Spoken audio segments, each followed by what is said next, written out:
الحمد لله والصلاة والسلام على نبينا محمد وعلى آله وصحبه أجمعين أما بعد. On the authority of Abu Abdullah al-Nu'man bin Bashir anhu, who said, I heard the Messenger of Allah sallallahu alayhi wa sallam say, truly what is lawful is evident and what is unlawful is evident, and in between the two are matters which are doubtful, which many people do not know. He who guards against doubtful things keeps his religion and honor blameless.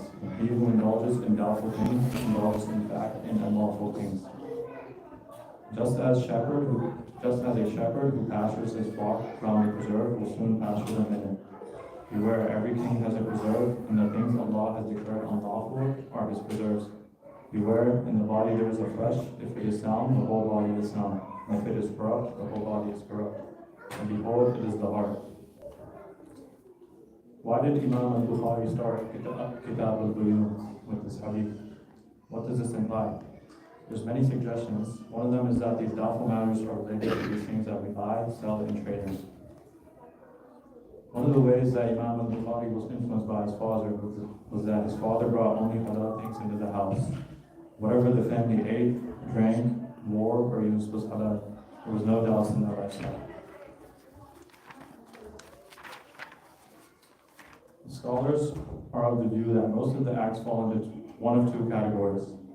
Either something is lawful or unlawful. Only a small amount of acts fall into the third category, which are doubtful acts. The Prophet ﷺ uses a metaphor in this hadith. Just as a shepherd who pastures his flock on the preserve will soon pasture them in it. From the way it's worded, we can say that the doubtful things are closer to the unlawful things. This hadith highlights the importance of glorifying Allah Azza wa Jalla. If we want to glorify Allah, we have to glorify His commandments, whether they are obligatory or prohibited. As-Salaf once narrated, don't look at how minor the sin is that you committed, but look at the glory of the one you disobeyed. Even if a sin is minor, it is disobedient to Allah, which is defying the glorification of Allah. And the glorification of Allah is one of its principles of Tawheed. Great actions or the principles of Tawheed are done by the heart, which is why it's mentioned at the end of the hadith. Looking at the hadith with the first glance, we might ask what the heart has to do with the rest of the hadith. It is in the heart that we glorify Allah. It is the action of our heart when we stay away from unlawful acts. If the heart is strong and sound, it will make us create distance from undesirable acts.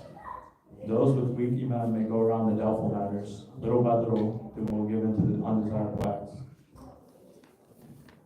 For example, when you see Muslims praying in the masjid, you see hundreds of people praying together.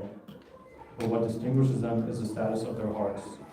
Whether it is strong and pure, we should focus on taking care of our hearts, purifying them, and increasing our iman. In another related hadith, the Prophet ﷺ mentioned, the heart will be exposed to fitna again and again.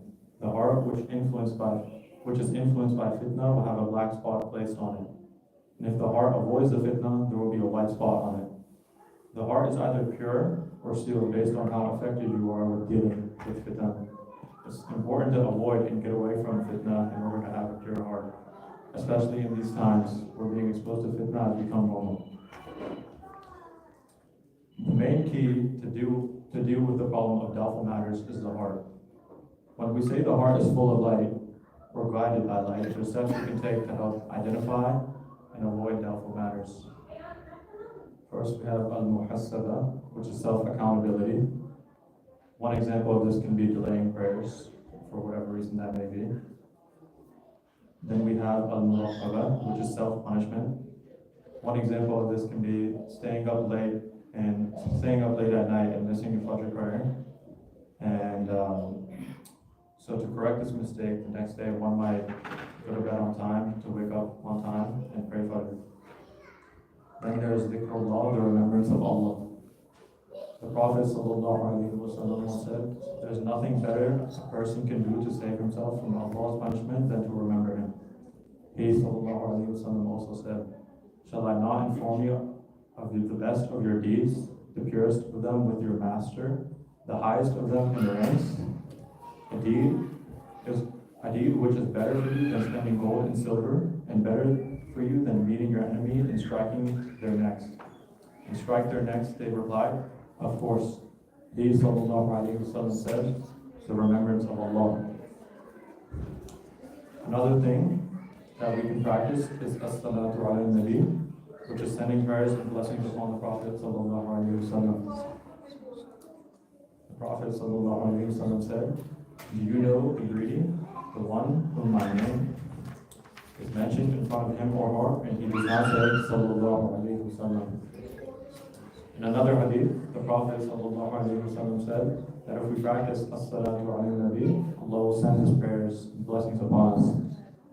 The scholars explain this by saying that Allah will guide the person who practices this and gives him light to distinguish between the good and the bad.